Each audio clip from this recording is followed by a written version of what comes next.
Right, a very good evening to you. Mambo Vipi. He's hoping that all is well with you from wherever part of the world you are watching us. It's always a pleasure having me at your homes or forever where you are right now watching us. It is In Focus, and my name as always is Eugene Anangwe. Now, tonight on the program, yet again, we put on the dissecting table the matters to do with education in Rwanda. And the question we're asking tonight is doing things differently, but how do we do them differently? What have we not been doing properly in the education sector? That is what we are talking about tonight on the program. But just to bring you to speed on some of the statements that have been made from the highest office of the land, that is President Paul Kagame himself has made several, statements on this particular issue of education. Let's look at one of them, and he did say this some time ago, that we face challenges that are different from our neighboring countries. This is one statement that he was actually talking about the issues of education, and he did say that to solve this issue,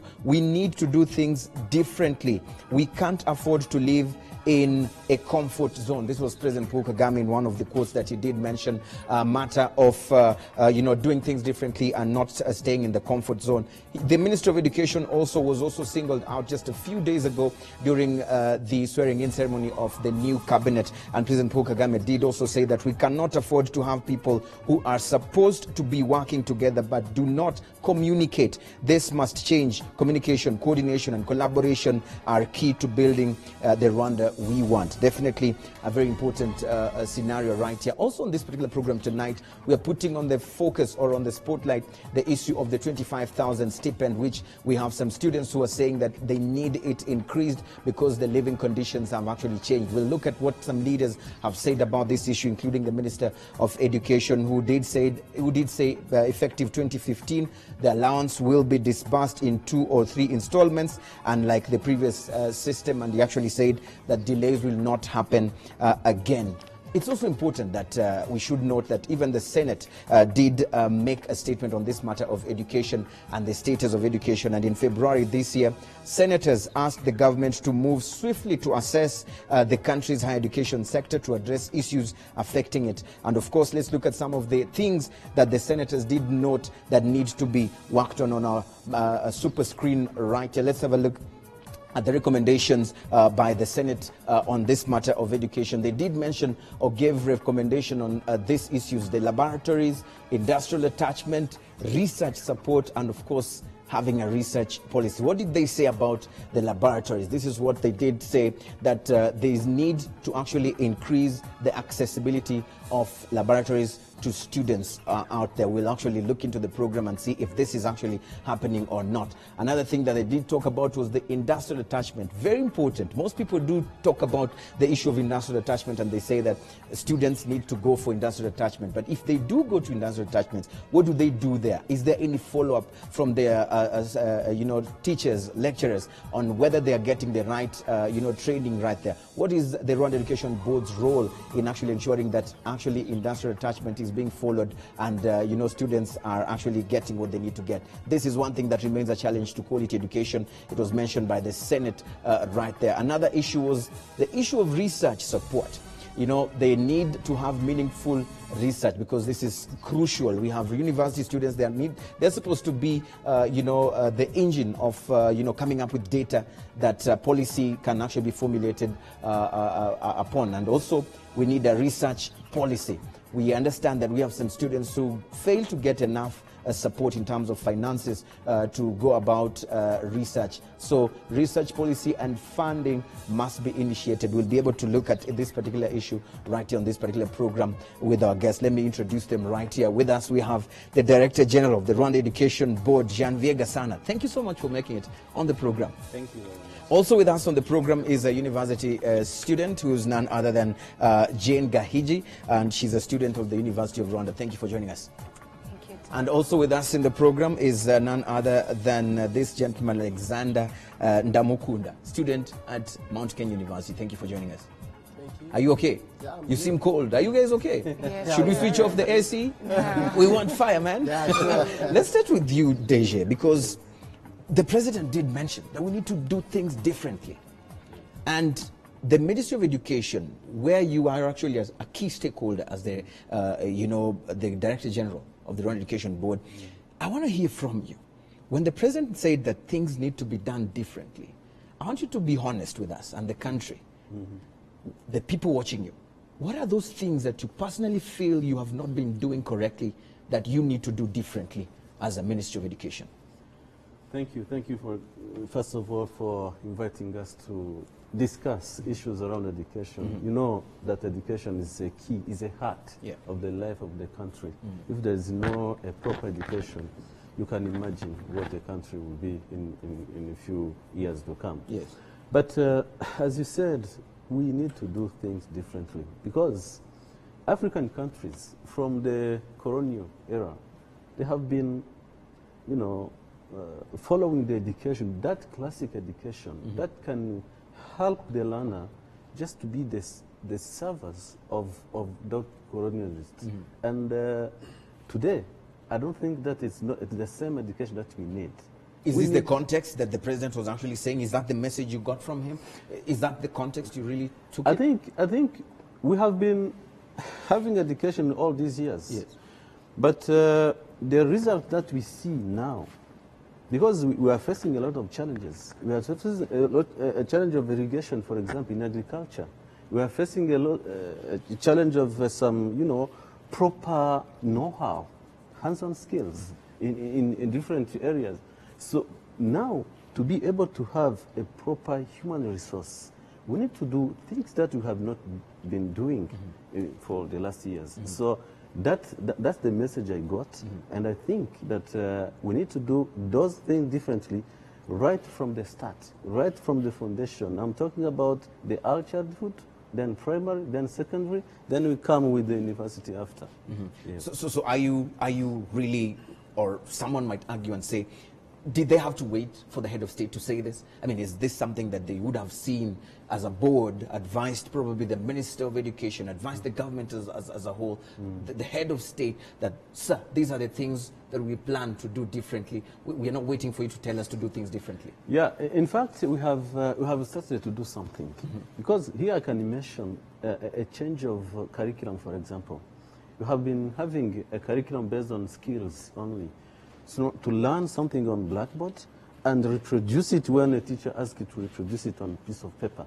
But now we have changed that curriculum from skills to know-how, to competency. Competency. Yes. Let me hear from the students themselves. Jane, what is it that they need to be doing differently as a Ministry of Education from the students' perspective, from your own perspective?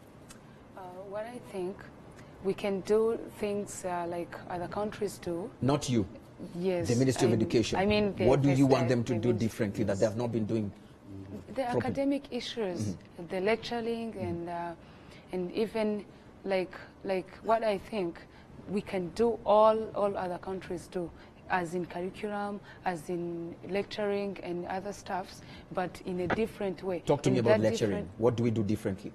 Yes, like they have started to give us the context of giving us the titles, and then we do more research. Like students do 80%, and the lecturer gives only 20%. So what I think, like he has been saying that we have been colonized a long time ago, I don't think that thing has already been deleted in our minds. So we need to have more time with lecturers, more than giving us the load of having 80% of research, yet we don't have where to research from. Google is your friend, they say. Yes, but everyone doesn't have a device.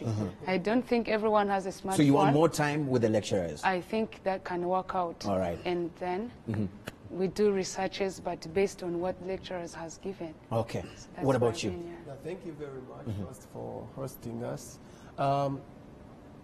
My concern in education is about the extracurriculum activities.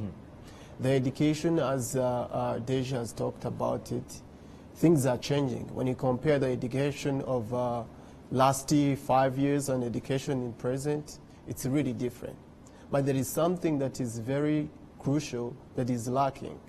What is lacking? That is extracurricular activities.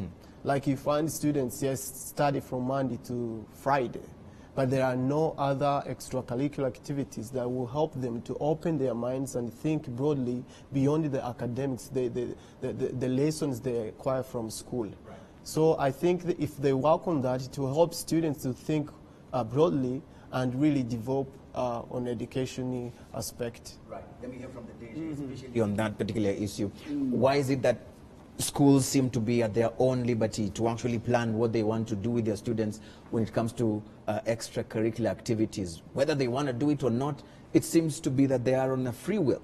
I mean, let's be honest on that issue. The extracurricular activities is planned, if you look at the curriculum of different levels, it is provided.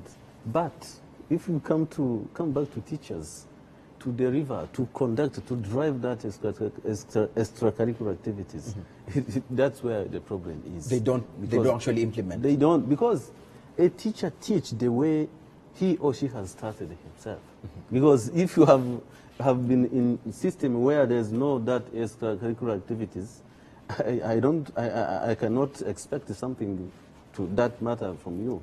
Because you know, if you look back, we have been following really a rigid, tough, and tightened curriculum that could not give you, you know, a free space to do something else other than just following the syllabus.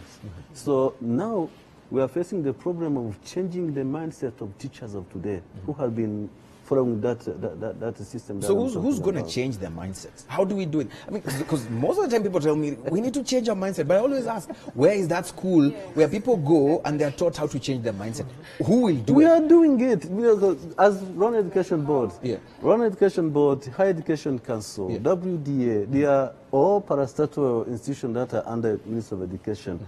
That are implementing the education policies. Yeah, but you say the implementation, teachers are not actually following that. Yeah. So that seems to be you shooting yourself on the foot in terms of we have the policy, we have the guideline on how schools need to follow up on issue of co-curricular activity, but they are not actually implementing that. And you're saying you have all these agencies. So where's the problem? The problem is that in education, you can't do something and expect the exact results that you wanted just overnight.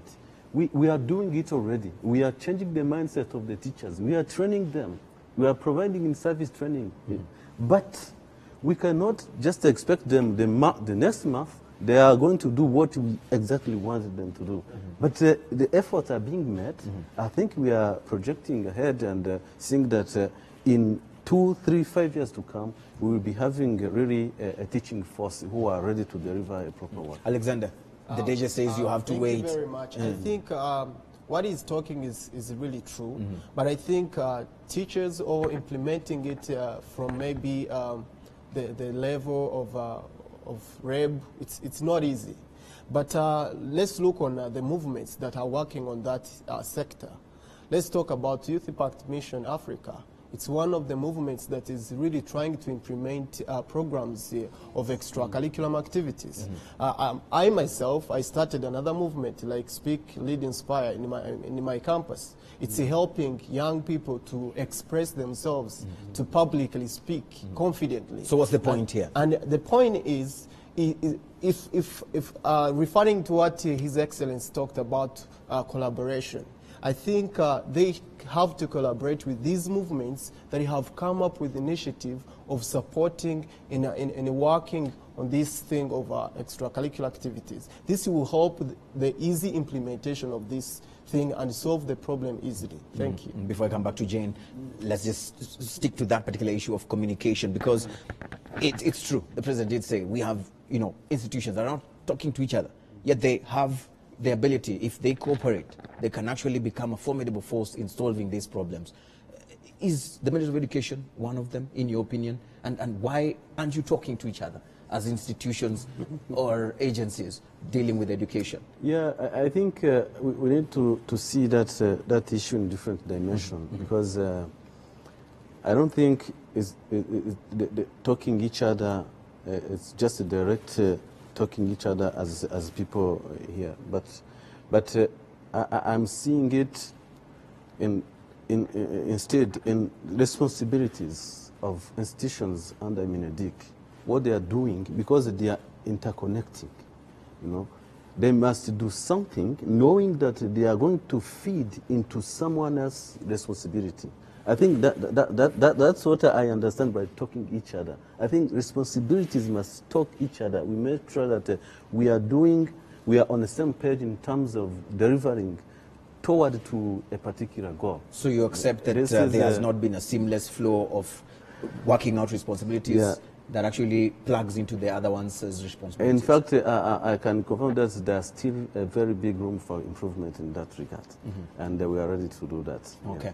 Let me hear from Jane. I mean, you've been listening to him, you've listened to him as well. What is your additional point as far as these issues of actually solving those issues? He says we can't expect results overnight. It will take time. You need to be patient. Things will work. We are actually working on it. I mean, do you have the patience to wait? I can have it, but I'm asking myself, how are the people who are learning in these years of waiting, what are they going to benefit? Like, how are they going to be the people they want to change mindsets in future? Yet still, in their training of lecturers, there are some people who are being killed in mines, and the lecturers who have just got some leader skills are trained, and they are also teaching. I don't think the students who are in that field now that are being educated, they're not getting the quality things. So I doubt about the future. How is it going to be in this generation? Because it understands that tomorrow is the best way to study, is the best time to study. Right. Because today, teachers and lecturers are still needing some skills. So I doubt. You're worried about tomorrow. I'm worried. Deje, I mean, she honestly has a point when she says, if today, we can't say that the changes will happen tomorrow, or today actually, then we are worried about the people, the group that is being taught today. In fact, what happens? In fact, the changes is happening now, because education. That's how education functions. Because education is not like building the road or farming or doing other things. Yeah, we invest now, expect the results maybe tomorrow. But it seems you're not investing now. But now I can tell you that we are investing, really. Because if you look at the teacher training colleges that we have around, I think that's where we need to discuss whether they are acquiring the right knowledge and the right skills or not. But we have them, and we are expecting them to give them all the necessary being materials or proper lecturers or what, for them to be able, I think, to graduate with enough skills so that they can educate their fellows in future.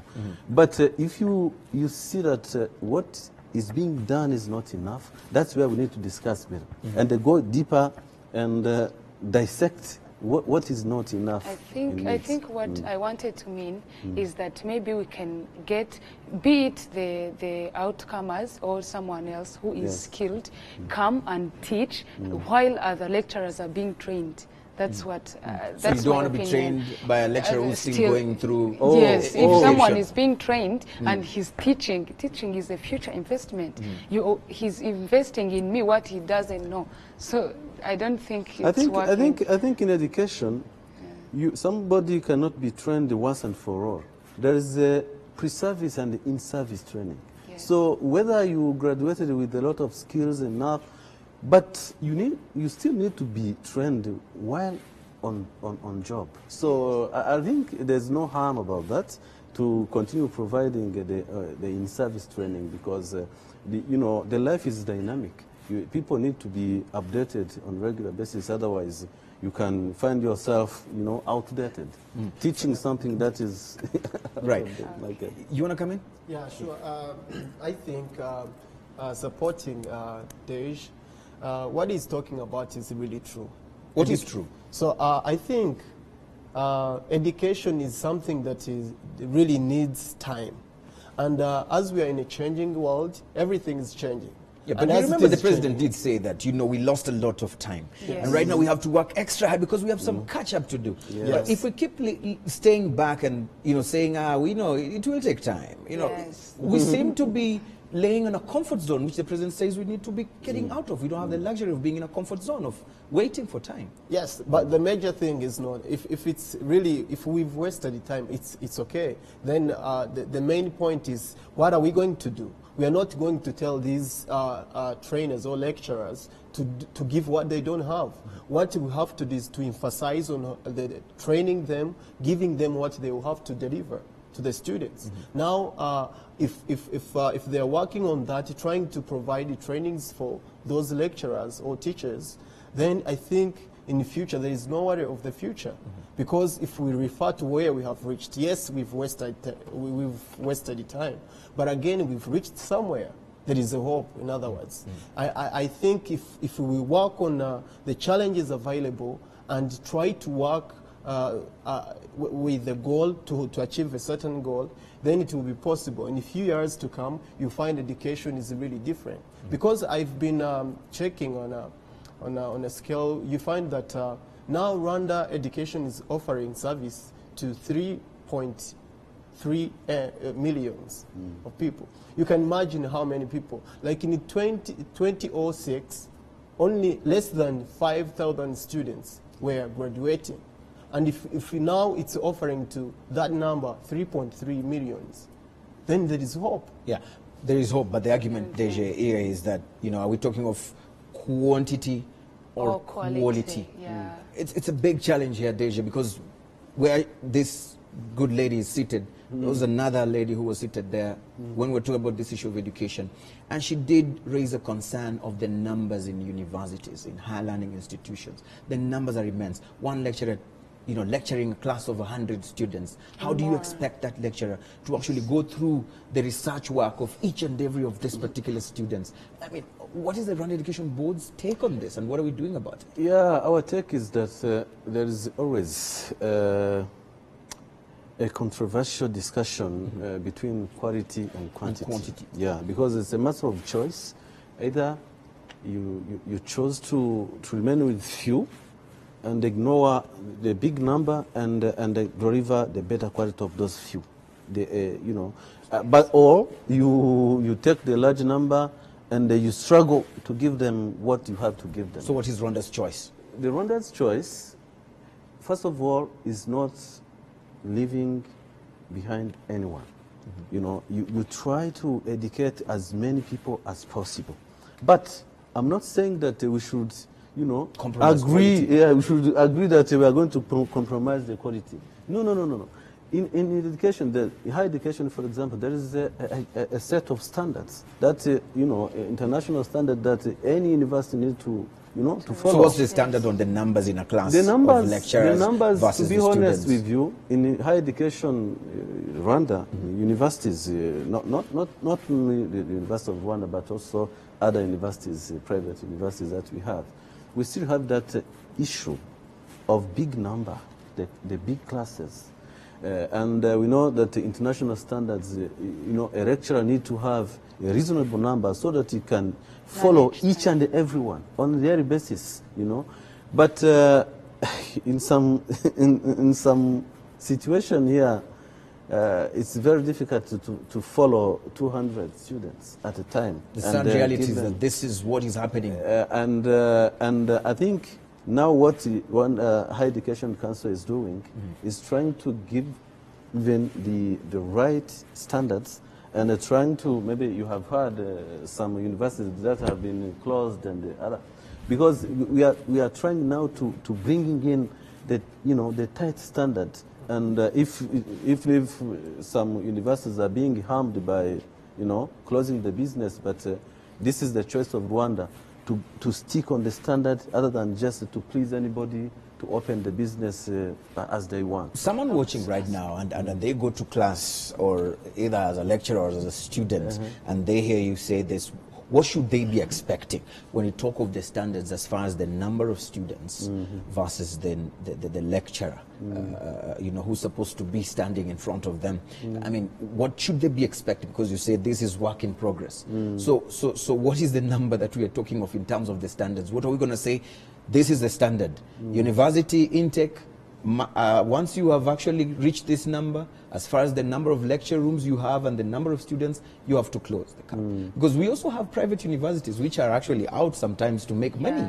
They don't care about the number of students in a class. So this is where the Kavuyo is. This is where Gatogo is. And this is where they're saying, where is Rwanda Education Board? Where are these education agencies in dealing with this issue? In fact, this is being sorted out by Higher Education Council. I think it's a work in progress, as you said. Is now setting up a number of standards that, especially the class size, vis-a-vis a lecturer, but also the other systems, because here we have been used to have a class from morning to maybe to lunch, then other ones in afternoon from like 5 to those ones who are working. But if you go to elsewhere, I think we don't have to stick to that. I think students now are following credits, number of credits instead of following number of hours per day. You know, you can now today learn maybe 2 hours. You know, because of number of credits in some subjects, you go home, other bunch of students come in. You know, they go home, other bunch of come because. And also the academic program. You don't have to have one set of academic program that starts in September and ends in July, because we can have, you know, a multiple academic year in a given year of 12 months, depending of a system that we are agreed to follow. So I think we need to be opened and see elsewhere how they are doing their business in terms of delivering education, so that you can pick, you know, the best practice in there, and that's what HEC is doing now. I think people need to be a little bit patient. The education sector, especially in the higher education council, in higher education institutions, is going to be now dealing with that revised issue. And yeah. All right, we're going to check what the tweets are actually saying via Twitter. The hashtag, as always, is hashtag InFocusRW. Just keep tweeting. Send us those tweets. You don't have to tag me. Just tag the hashtag InFocusRW. My team and I are here actually following those particular tags and what you're actually saying right there on Twitter. Let me just sample some of the tweets that are coming. We have one from Lucy Bawazi, a good friend of the show. She actually says Rwanda Education Board needs RDF speed and precision. Our children's future depends on it. I mean, this is one of the things that we're actually talking about when it comes to issue of saying we still need time or we have time. We have Calixte says more clarifications about the students who were removed from the payment list when they were in level 2 at university. Let's see if we can be able to have a response to that. Just hold them right there. Let's talk about these two tweets that have come here. Deje, you've actually read that one of those who were dropped. What do we do about them? What happens to them? I think let me start with the last tweet that came. Yes. Those they are saying that they have been removed on government loan when they were on level 2. We need to look at these things carefully, because if we need to see if they were on the list really, or if they were thinking that they were on the list. Yet they were not. Yeah, yet they were not. We are now trying to sort out that issue and see. In fact, we have invited them to see if really they were on the list or what, because they need to prove it. Because they said they were on the list on 2014 or 2015. Then after 2 years, they were announced that now they are no longer on the list. This is something very unusual. So you're looking at it? Yeah, I'm so looking if they're at not it. satisfied, they should come to your office. Yes. And actually find out for clarification. Let's sample more tweets. I think we have some more that have been coming in right there. If we have them, let's check that one from Natalie Munya, a good friend of the show as well. What are the learning outcomes expected at each year? Second, where is critical thinking brought in? I think this is very important. The learning outcomes expected every year. I want us to actually take tweet by tweet and actually just get a reaction from our panelists right here. It would be really nice. Natalie Munya actually asks a very important question. That's the only way we can actually, do self-assessment.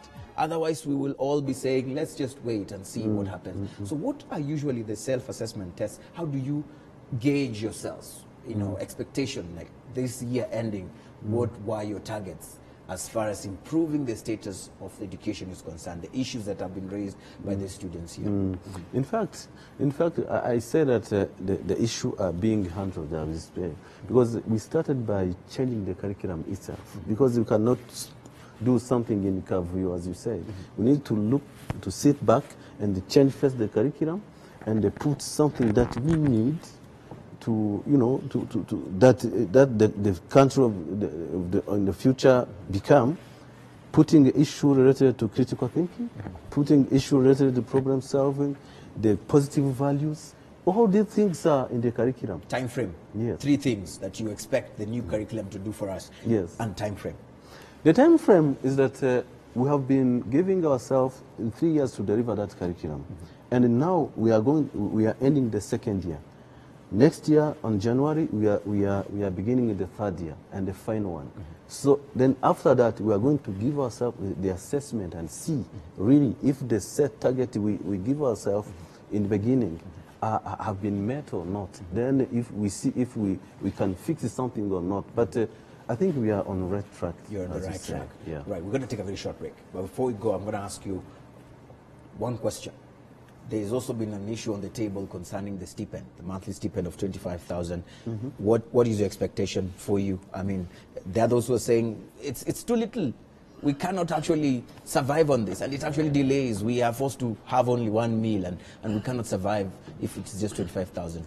What's your take as a student? I think the issue of that money that is given to those students, or the living support, if I can call it, the problem is not the amount, how much.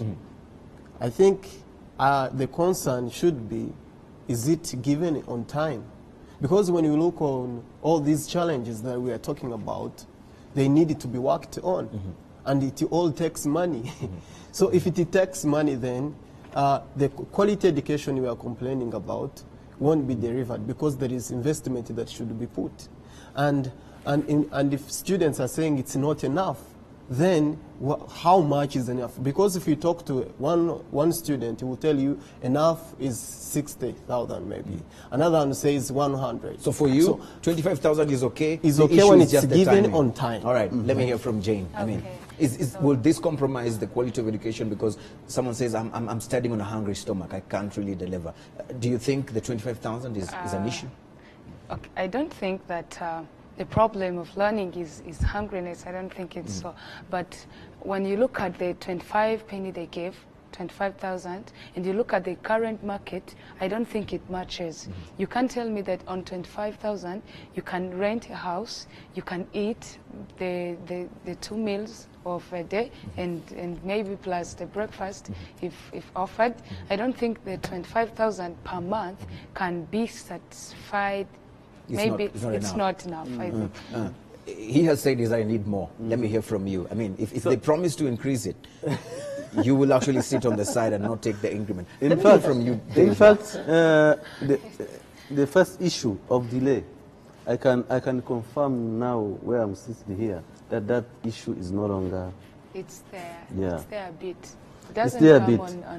How? Because I need to learn from you, because as far as but when you're saying it's not there, who did you learn from? because it's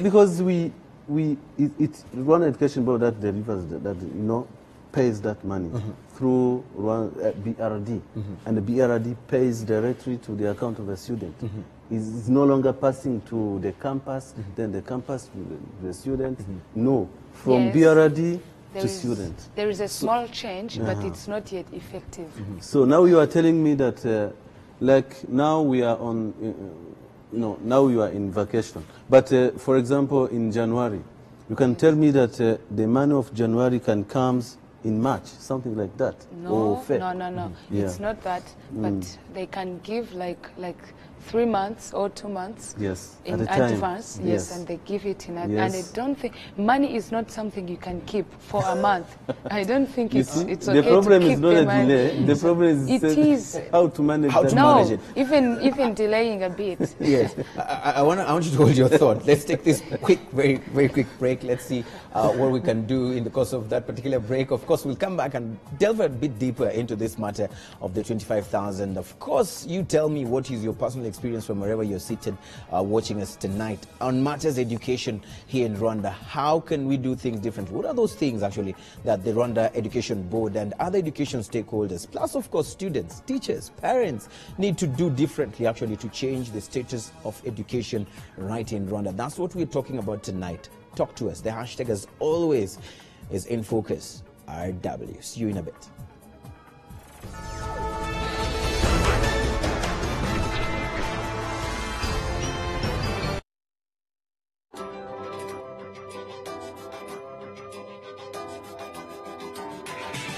Many people have been asking what we have been up to. Well, we have told the different stories from decision makers, but this time round, it will be different. We will be getting head to head with various influencers and get to the heart of the matter. It is not an easy ride, but we'll endeavor to get you there. It will be insightful, informative, and at times we will agree to disagree because we are the bridge to your leaders.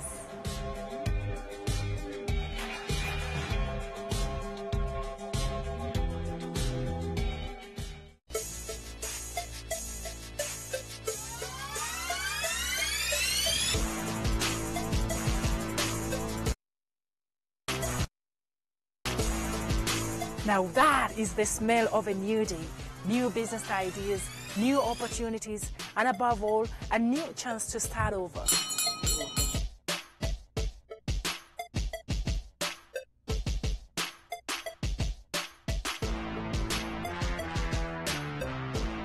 Forget about the news. We want to talk about the stocks that are trading, what companies have been listed, and the exchange rate, and also the money matters, not just regionally, but also globally. Take a look. They are the right arm of every business world. The small-scale businesses, they contribute a lot to our economies, and yet they face new challenges every single day. Now, I come in to stop all that. Listen to them, find a common ground, and come up with a solution. And I also give you an insight into the opportunities in their business world. Join us every Tuesday on Business Digest.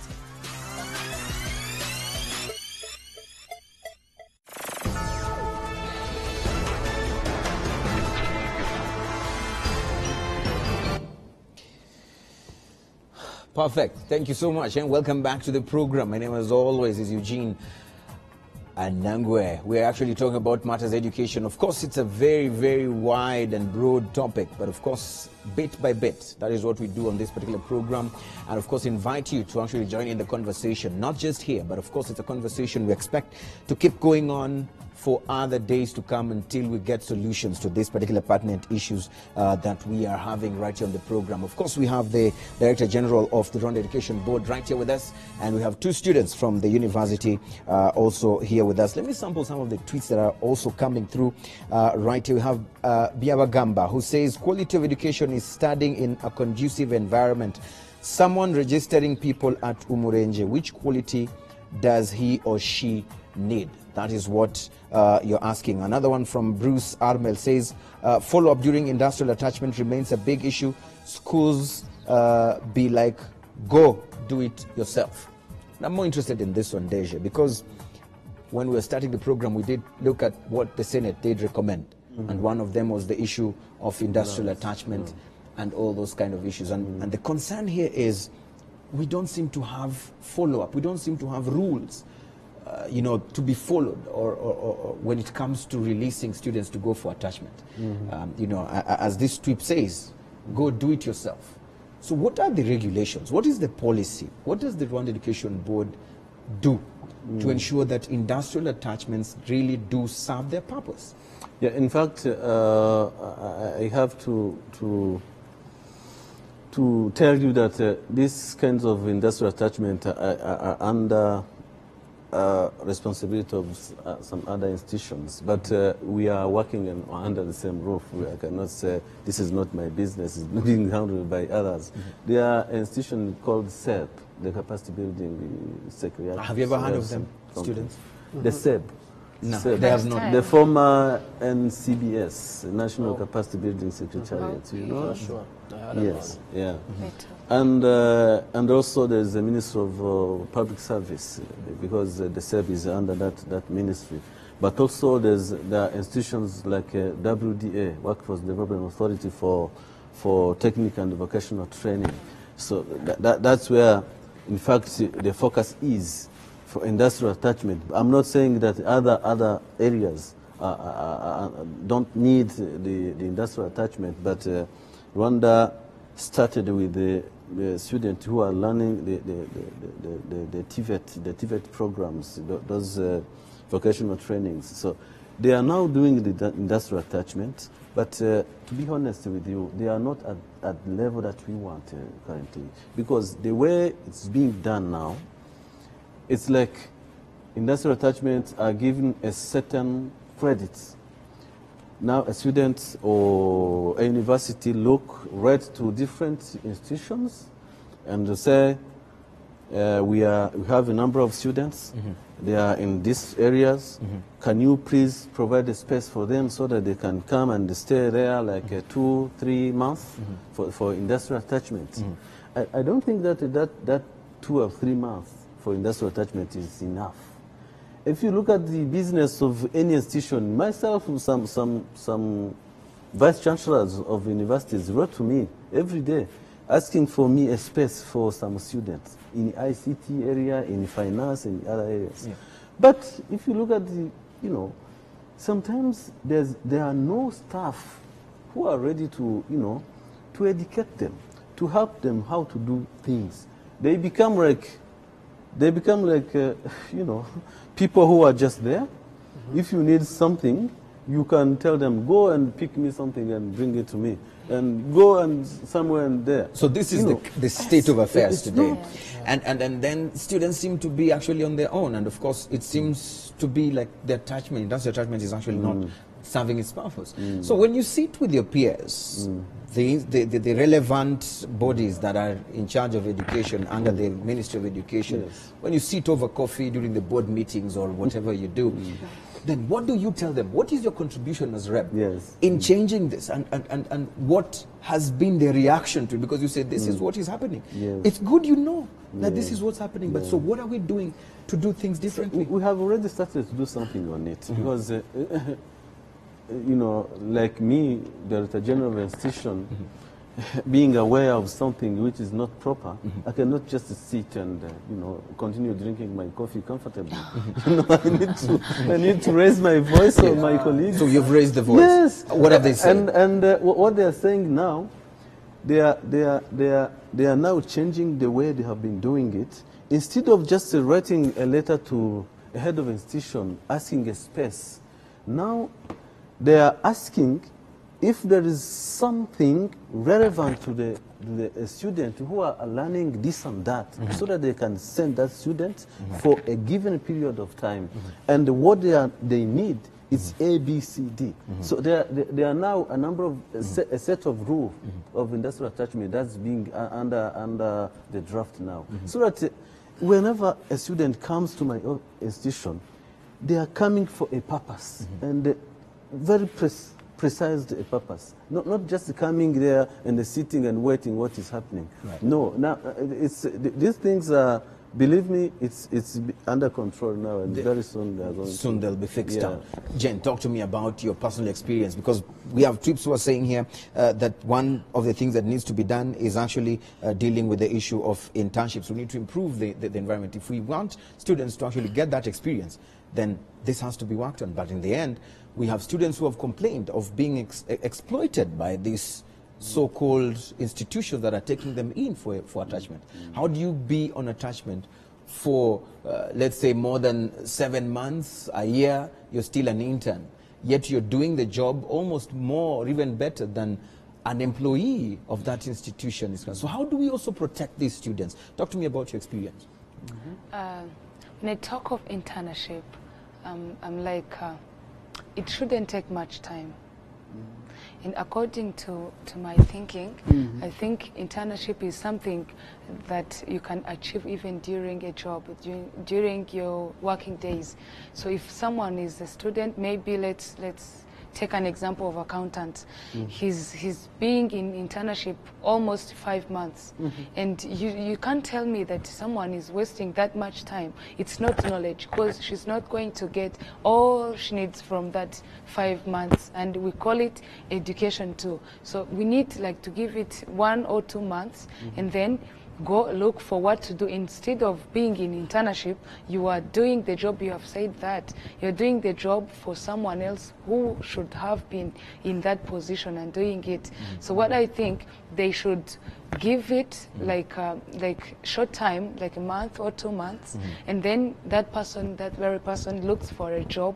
Instead of being in internship, you can pay someone little money, but learning and again gaining something. Pay someone little money. Yeah. Bribe them or what? What do you mean by pay them little money? No, I mean those Oh, people who they are pay you. They pay the them. student needs to be paid. I mean those who have started, who have finished their internships. They don't. I don't think they should give it much time, like 5 months. No, give it short time. If you have seen that that person is capable of doing that very job, pay her or him some amount. Yes. Maybe not that much like an experienced person, but don't take someone for almost 5 months. Yes, got your point. Do you think students are on their own, the way this tweet said, that go do it yourself? And what is the place of institutions like the Rwanda Education Board in ensuring that, one, students get what they need to get in internship, and they also remain protected from exploitation? Yeah, thank you very much. I think the whole point is about these institutions taking an advantage of having these students in their institutions. You find that a student has come for internship. So what do you want REB to do? Because we don't have much time. I think REB should make follow-ups of how services are delivered to these interns. Like if these institutions are taking advantage of maybe these interns doing their work, and they don't even give them what they have come to look for, then it's a problem. And who is to stand? It's REB to work on the issue, and it's solved then. All right. Deja, one tweet here says, Ruda Kemwaniki says that students may be able to answer exam questions. And sadly, they feel that this is what today's generation of students are made to do, to answer questions. But she actually says that they need to be able to have the skills to go out and find a job. So how do we deal with this issue from the perspective of the board when it comes to what someone once said here on this show, that we are having Google students? Ones who are just out to Google, copy, paste, give you their thesis, they pass, get the degree, but when you give them the job, they cannot deliver. Yeah, in fact, you are right. I think these Google students, we are now in a fight with them because for example, the issue of just having a degree, and you think that you have got what you came to look, and then you are okay. You can go and find a job somewhere. I think that mindset is being changed now. Let me even tell you, the students who are about to graduate, that the employment policy is going to change very soon. People will no longer looking for. You know, the first question, the first thing they do is to check your file whether you have a degree, stamped with notified or something like that. The first thing is the employers are going to be looking for is the competencies.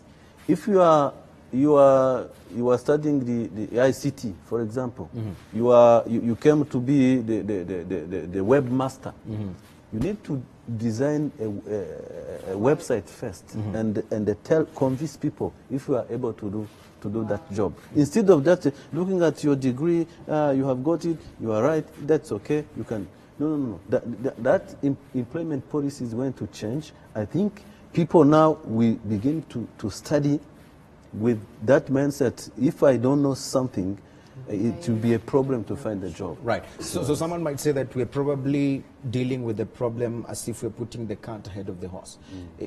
Instead of making it a situation where the degree won't matter or will not be a big advantage for you, then why don't we deal or put that energy in actually creating employable or job creators? Yeah, because you cannot decide on changing unemployment policy when you know that you are not to get anyone from that approach. We are doing that thing on one side, but also trying to change the teaching and learning process in the university. In UR, for example, I think lecturers are being now engaged how to teach students better, not just giving them a whole of a content and go disappear and come back when with a series of questions and then expect them to answer and they give it to you and they mark and that's it. Perfect. I think it's going to be changed. Someone watching right now who had lost hope in the state of affairs might be saying, wow, this is good if it works. But how do we hold you accountable? How long? When do we call you back and say, Deje, you said this, so we are the results? Because, Deje, most people have said these things, and the expectations have been high. But they've come back to say, look, we're not making it. So how do we hold you accountable? In fact, when do we say that? In education, we hold people accountable. Vis-a-vis academic year. You cannot. So the next academic year? Yeah, the next academic year, at least you can say, people who are graduating, I think they are, at least they have, passed, they have passed through, like a tight system. Yes. At the last year, for example. But those ones who are still, many years ahead of them, I think they are blessed to go through the right system. All right, you'll come back to give your thoughts, but let's also bring in the tweets, the tweets again here. We have one from Sunny Aline. Before we have one on the screen, we have Sunny Aline here who says, this kind of shifts of some departments or faculties during the year are really disturbing. We need a stable system. They say, this year, University of Rwanda, this has changed. We have this and that. And they say this is affecting the stability. It's contributing because now we are starting in September and ending, I think, in July. Have we changed that system? No, as you say. I think we haven't. It's been changing consistently most of the time. So we're not stable even now that it's going to be. So I think the principle is that academic year needs to start around September and ends around July the following year. That's what the principle in higher education, at least. I think we need to stick on that. In fact, we are looking of what we can do in the basic education also in that regard, but at least what I can confirm in higher education, it's now stable until there's an isolated challenge that comes in, but it's stable. It's stable. Amai, talk to me. I mean, based on, as we move towards the end of the program, I want to hear from you, your commitments, the role of students themselves, because earlier on, Deje said, you see, the problem is not the 25K, it's how they manage the money. I mean, I want to hear your take on this whole conversation of the quality of education. What then is the place of the students? Much as we say, point a finger there, but where do the students come in this whole issue?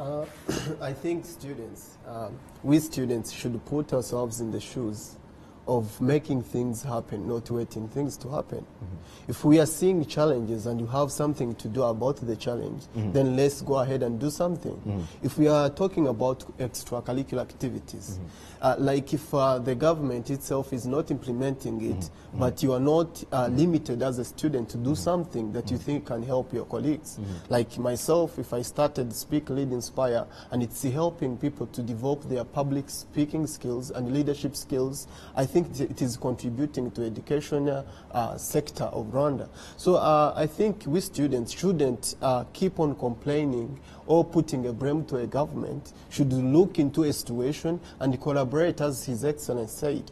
We should look far and say, this is our role. We have to take a step and do something, make something happen. Not just waiting, complain, and things are not happening the way I want them to happen. So I think our role is to look ahead, collaborate with the government to achieve a common goal. All right. Jane, I mean, do you think he's being unfair to your needs, the things that you're actually raising and saying, you know what, some of us are actually genuinely going through problems. We need to change. I mean, what he says might be good out there, but of course, practically speaking, we are still incapacitated. What is the place of students in this? All right, he's not wrong. I guess we should we should play our role too. As in doing those extracurriculum, there are some different institutions that students has created, like Youth Impact Mission. It's helping people. I've heard of it. I mean it. I'm like, it is helping them. So you concur with him?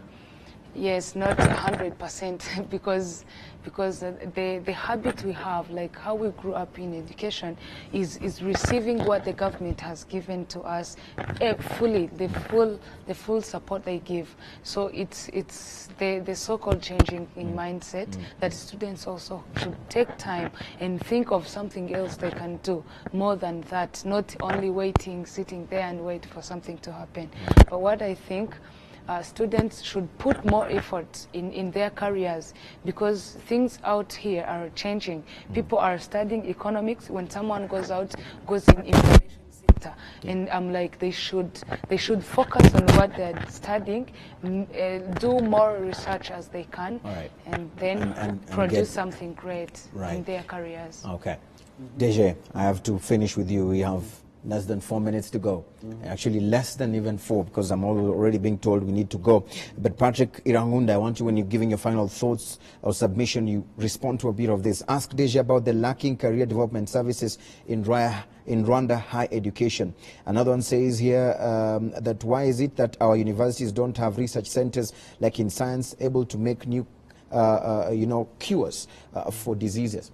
In your final submissions, if you can, respond to some of these concerns. I know 1 hour is not enough, but these are conversations we can always have, forums.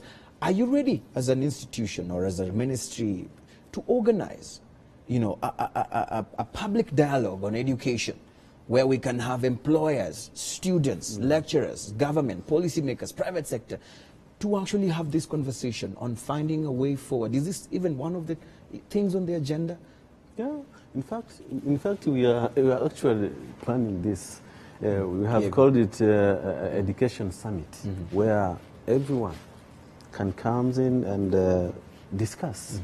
We show them what we think. Education Summit. Yes. When? And this year, sometimes this year, we have not decided the month yet, but sometimes this year we shall organize it and bring on board different stakeholders and discuss it. Okay. And all these things, career development and the issue about the conducive environment, the issue of teaching and learning, and all this will be discussed, and we shall find solutions to how them. to do things differently. All right. Said, yeah. Thank you.